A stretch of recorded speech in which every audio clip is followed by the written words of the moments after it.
So by the way, ito nagpalit na rin ako ng ano nito, ng RAM.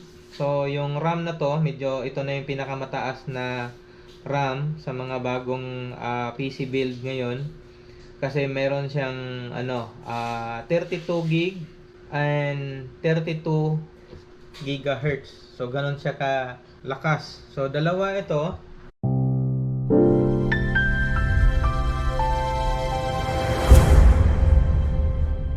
Yung unit na to is build na siya nung ipinadala dito, kumbaga sa plug and play na lang, di ba, no, sa video plug and play na lang siya. So okay na, gumana na siya. Yan, buhayin natin, ayan na natin, video natin.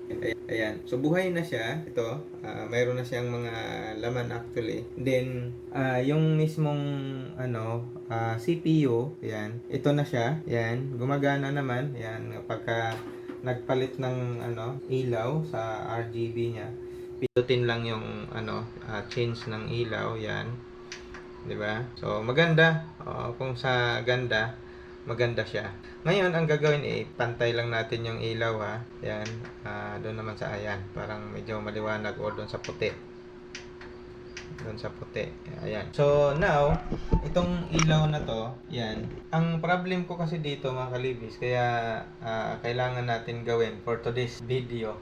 Ayan. So ang kailangan kong gawin dito is i-reset. Bakit kailangan i-reset? Buhay na yan, Libby. Ang kasi, yung PC na to, pagdating dito, wala kaming wifi. Yan, kakakabit lang nung wifi namin last week. Yan. Ngayon, nung naka-connect na si wifi dito kay PC, nag-run lahat ng virus na gustong pumasok sa kanya, nandito na. So nakita nyo doon sa reels ko or doon sa short video na yung virus is ang dami, hundreds yun sa yung umaga pa lang bago pumasok sa trabaho. Hundreds na yung virus na pumasok. Nag-install ako ng mga pre-version na na antivirus. Yun, nakakuha naman ako ng antivirus na medyo nakahuli mga virus na yun. So ngayon wala na. Kaya lang yung mga application ko is corrupted na. So meaning hindi ko na siya magagamit, like Office, mga Microsoft Office, Word, Excel, yung PowerPoint, hindi ko na siya ma-access, corrupted na siya. Pati yung yung mga ibang video editor ko, corrupted na rin, hindi na siya gumagana. So ang gagawin ngayon is i-reset. So, mayroon akong mga nakilala na pwedeng mag-reset. Yung mga kaibigan kong kasama sa trabaho, yung mga IT, gustong tumulong, kailang malayo sila sa Bulacan, uwi. Tapos ako nasa Cavite. So, gagawin lang to weekend. So hindi naman pwedeng gawin to sa ibang araw kasi nga parehas kaming may obligasyon sa trabaho. So hindi talaga siya pwede. So ngayon, nagbigay naman siya ng instruction. Ayan. Actually sa akin tong USB na to. So sinit up lang niya as bootable USB. So ito susubukan natin mamaya kung paano siya mapagana dito sa ating PC na i-reset. So makikita nyo sa may bandang ilalim, yan, sa may bandang ilalim dito, yan, may may tatlo dyan na naka-install na hard drive. Hindi siya hard drive actually, meron siyang drivers na naka-install dyan na tatlo, yung drive C, drive D at saka drive F. Yun yung nakalagay dyan. So ngayon ang gusto ko, mayroon akong binili M.2, yung NVMe, yan, ito na, NVMe M.2, 1 tera siya. Ito yung gagawin kong drive C ngayon. So ang advice sa akin ni Sir Rowell, tanggalin lahat ng nakalagay dito na drivers. So ang ipalit ko is itong M.2. Ito yung ipapalit ko, yung M.2 na 1 tera. Yung 1 tera na to, yun yung ikakabit natin dyan sa ilalim na yan. So, tara, hindi na natin patagalin. Ikabit na natin. So, ang unang gagawin dito is i-shutdown itong ating PC. Yan. Yan. So, medyo high-tech din tong ating camera. Medyo alog-alog ating camera. Kasi yung stand niya is yung tawag nito, microphone, yung condenser. Yan, kaya umaalog-alog. Ayan. So now, ang gagawin natin, step 1 is i-shutdown itong computer. Down natin. Yan, shutdown, shutdown. Yan, shutdown. Next na gawin is i-unplug natin. Yan, i-unplug natin to. Ang daming i-unplug natin dito. Yan, so naka-unplug na siya. At ngayon, ang gagawin natin na next is tanggalin na natin yung pinaka-cover nitong, yan, tanggal. Kasi, kailangan kong gawin to. Kasi dahil ito na yung gagamitin ko na computer pag dito sa bahay, ginagamit din ng anak ko, ng apo ko. So, pang-pamilya ko ito. Yan, kaya kailangan mapaayos talaga siya. Tapos tanggalin natin tong glass. Yan. So ingat lang dahil ito ay babasagin. So next na gagawin, bunutin natin yung pinaka driver niya. Ano ba yung driver niya? Itong ang sabi ng iba na tinanong ko na IT ay kung i-reset yung nito, yung computer, yung maapektuhan lang itong drive C. Ito yung nakarehistro sa drive C. Pero ang sabi naman ng iba is maganda tanggalin para wala talagang problema. So unang gagawin natin, tanggalin ito. Ito yung drive F. Ito yung SATA drive F. At ito naman yung SATA na drive D. Yan. Tanggalin natin yung drive D. Yan. Tanggal na.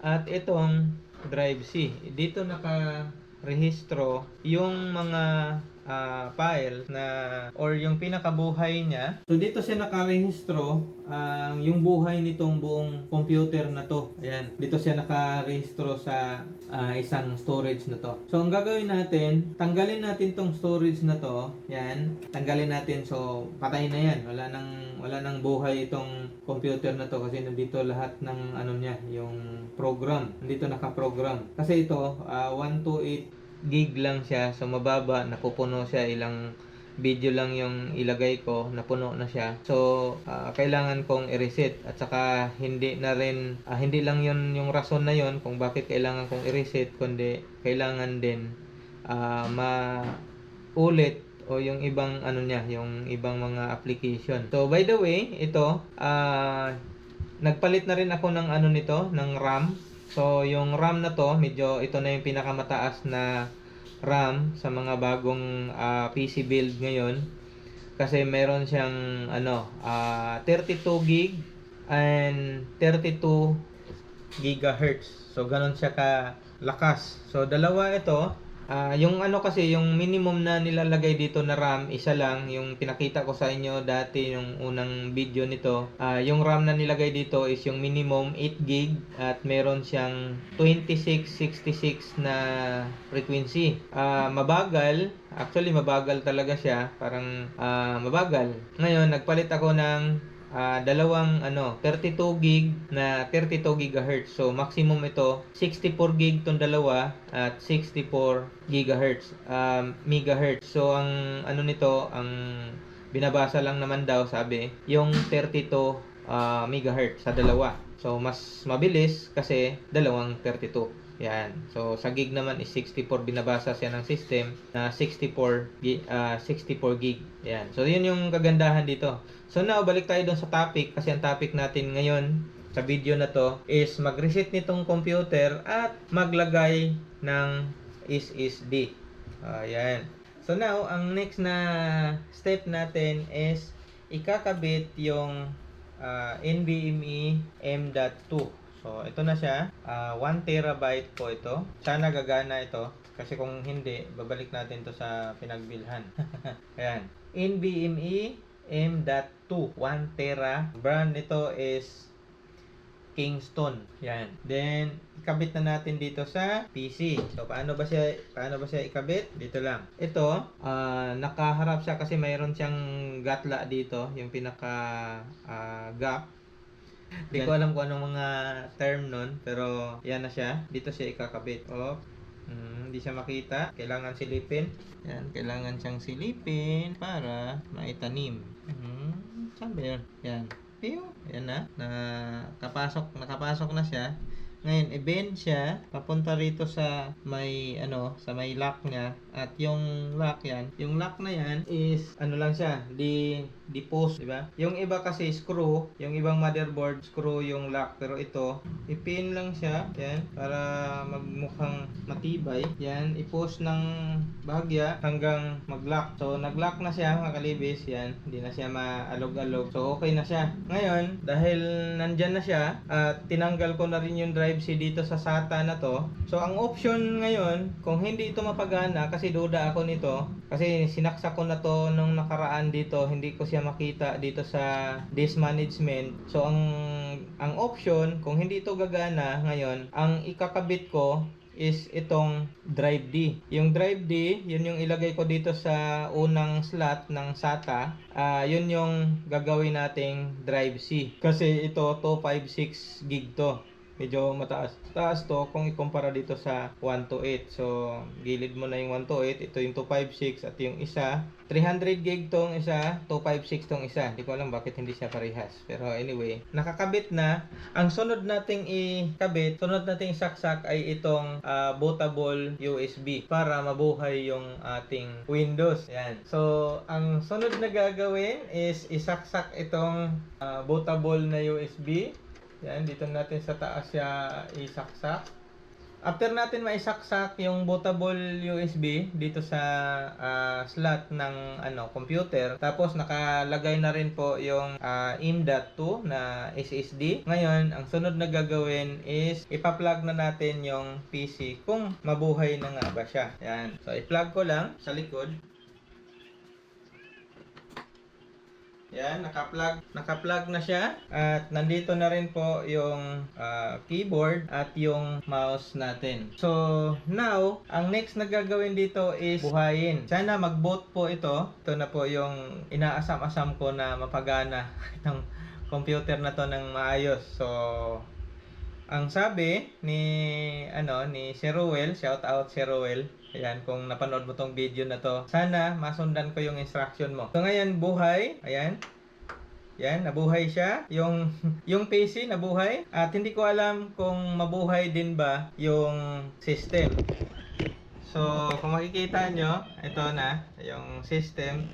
Nag-collapse yung sabi, pipindutin daw yung F12. Yan, hanggang mabuhay yung Windows. So, ito na, nabuhay na siya. Yan, yan. F12, tuloy-tuloy lang yung F12 pag pindot.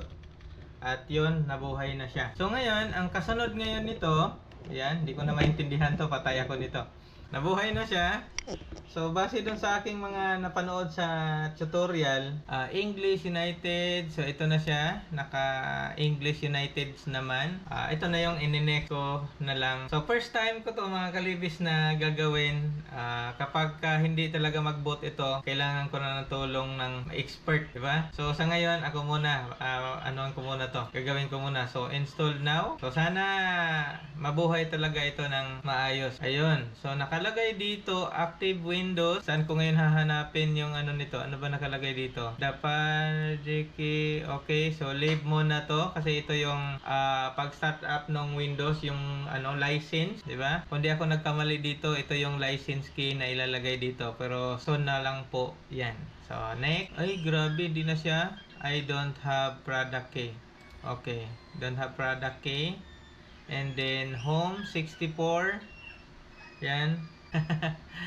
Sir Ruel, parang kailangan ko ng tulong mo dito kasi iba ng mga nakikita ko dito. Pero next lang, kung mayroon mang kulang ito, comment lang sa ibaba nitong video para kung sakaling mag-reset ako ulit, alam ko na kung anong gagawin. So dito yung application, notice, and license term. Yan.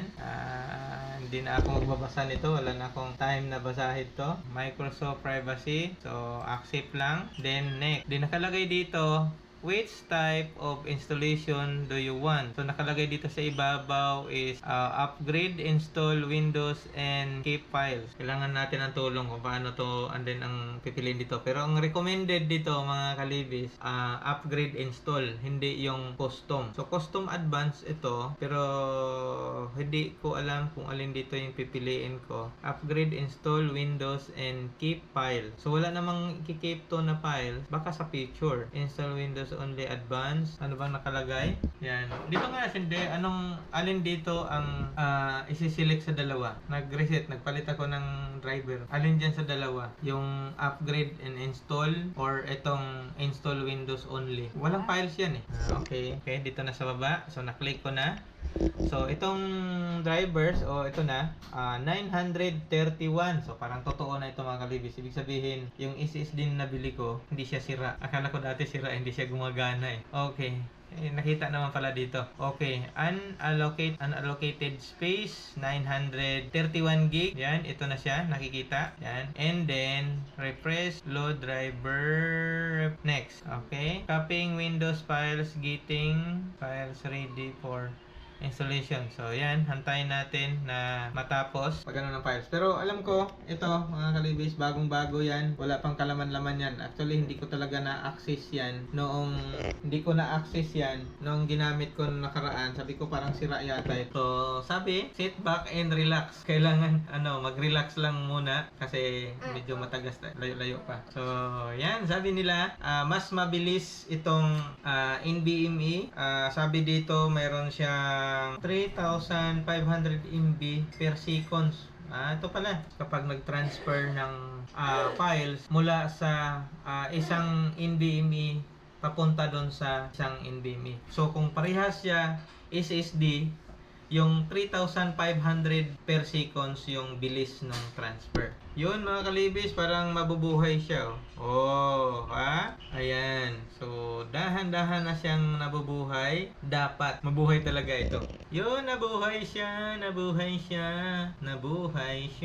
Pero actually, kinakabahan na rin ako mga kalibis dahil first time ko itong gagawin. Siyempre, mahal. Para sa akin, mahal itong PC build na to.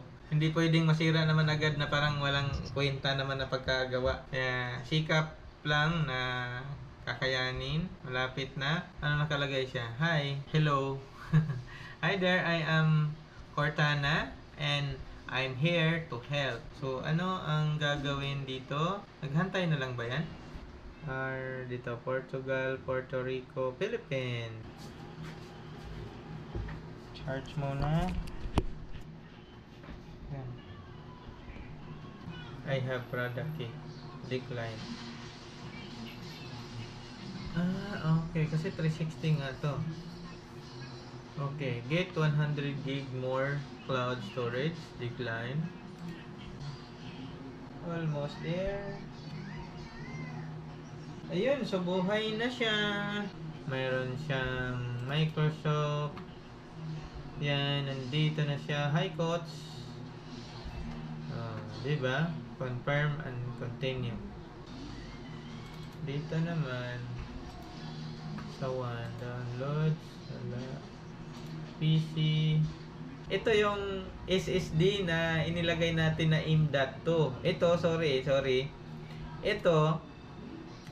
yung laman. Ito yung isinaksak natin na bootable USB na alam ko to ay 2TB. So 2TB, 1.9 TB. Ang laman niya ito po, yung driver. Yun yung laman niya. Yun yung nag-boot. Yung laman na to, yan, ito yung nag-boot dito sa drive C para makita siya. Di ba ang galing? Ngayon, kung pupunta tayo doon sa disk management, ito na siya sa disk management. Mayroon siyang lakihan natin. Yan, kita ba? Yan, kita naman. So yung drive C, nakalagay dito drive C 930 gig, which is ito yung 1TB na NVMe na M.2 na in-install natin, yung kinabit natin. Okay naman. And then ito na yung mga laman. Tapos yung zero disk dito, yung basic, ito yung 931, ito yung SSD. At itong sa baba naman na ISO, itong 1953 0.2 gig. Kasi 2 TB nga to siya. So ito pwede ko ng ito pwede ko ng eject. Yan, sa ejectable to. Kasi ito yung USB ko na pinangbot. So i-eject. Yan, so na-eject siya. So ngayon, tanggalin ko na yung USB. Ito na yon, yung USB na pinangbot natin. Yan, ito. Yan. So salamat Sir Roel sa iyong napakahusay na ginawang bootable USB. Yan. So now, ang gagawin natin ngayon mga kalibis dito sa sa motherboard, ibalik na yung mga nakaraan. Joke. Ibalik ko na yung binunot kong SATA cable. Yan. Pero ang maganda siguro dito, sa bagay lang naman to, parang backup lang naman siya. So kahit buhay yung computer, pwede siyang isaksak kasi hindi naman siya yung pinaka buhay na ng computer. Ayan. So hindi ko na i-off yung computer, isaksak ko na lang to. So una, itong drive C kanina na ngayon ito ay backup na lang. Yan, saksak ko na to. Tingnan natin kung ano yung magiging. Hindi siya magkasya. Yan. Tapos ito naman, yung drive D, saksak ko na rin dito kasi backup to. Yan, nakadikit na. At itong drive F. Ang daming driver So backup lang din naman. Yan. Ito drive F. Mayroon pang isang slot para sa SATA. Mayroon pang isa. At now, sorry, mali. Ito pala ay iba. Nakatagilid pala to. Hindi to. Ito nakatayo, dalawa. Itong SATA na to is nakatagilid. Iba ito. Yan. Mali nga kulang pa sa ikot yan. Sorry hindi ako expert dito, pero kung saan lang siya tatama, doon tayo. Yan. Di ba? So ngayon, nakasaksak na yung tatlong SATA cable. Yan. Kung titingnan nyo dito sa ating screen, ang init na ng GoPro ko na sunog na yata ito. Pag titingnan dito sa screen, wala siya, hindi siya nakikita. Try natin i-refresh kung makita siya. Kung hindi, kailangan natin i-restart yung computer. So, refresh. Yan, wala siya. Yan, wala. Ngayon, i-restart ko yung computer. Restart. Yan, restart. Tapos, kailangan din papahingain ko yung yung ating camera dahil ang init na. Tuloy-tuloy ito mula kanina pa. So, nag-restart lang ako mga kalibis. Yan, bago natin patayin tong camera. Nabuhay yung sinaksak natin mga driver. Punta tayo sa my PC, this PC. Taran! Nandito na siya mga kalibis. So, kung mapapansin mo, dito, ang dami, di ba? Tatlo lang yung sinaksak natin na SATA cable. Yan. Tatlong driver yan. Pagdating dito marami. Apat na siya. Maliban dito sa ating drive C. Kasi yung drive C ito yung M.2. Tapos, yun. Itong drive D na nakalagay ngayon, ito yung drive C kanina. Ngayon, lumipat siya sa drive D. Kasi ito na yung pumalit. Yung may program. So, ang gagawin dito, kasi ang laman nito is yun yung na virus. Kaya ang gagawin ko dito, unang gagawin ko dito is i-reformat natin. Yan. Reformat para mawala na yung virus dyan. Start, format, and close. So wala na siyang laman. Parehas na siya. 118, 118. So wala na siyang laman.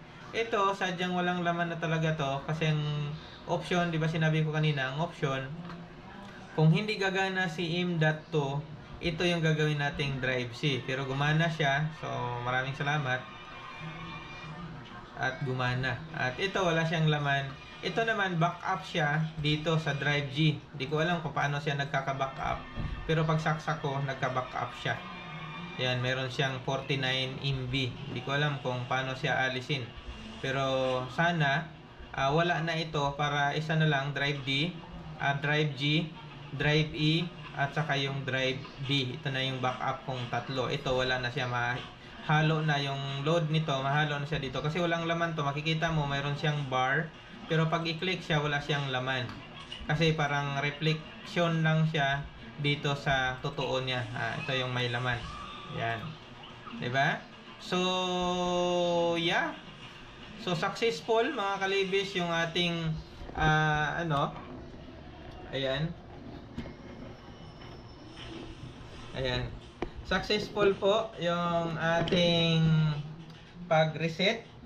Actually, hindi siya reset. Hindi ko alam kung anong term yon kasi ang reset, ang i-reset, retain yung yung drive C, walang alisin. So, ang ginawa natin, tinanggal yung drive C kanina plus yung iba pang backup para mabuhay. So, ang ginawa natin, tinanggal, pinalitan natin ng NVMe M.2 na memory.